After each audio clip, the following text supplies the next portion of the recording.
Hey everyone, and welcome back to another video. In this video, I'm going to show you how to add a device to the uLamp app. Now, this video is going to be particularly useful for individuals. Let's say that you just got a LZ1 Pro backlight and you want to go ahead and add that device to your uLamp app. How do you actually go ahead about doing so? Now, this video is going to be short, sweet, and simple, guys. There's not going to be a lot of steps involved.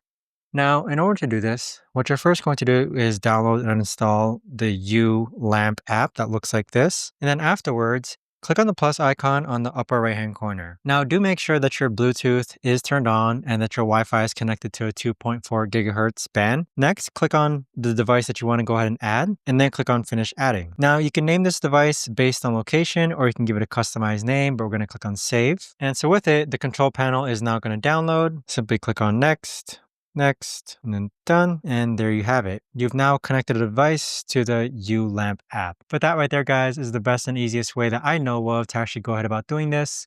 If you guys know of a better, easier way to actually do this, let me know in the comments down below. I would love to know. Thanks so much for watching, everyone, and I'll see you guys all in the next video.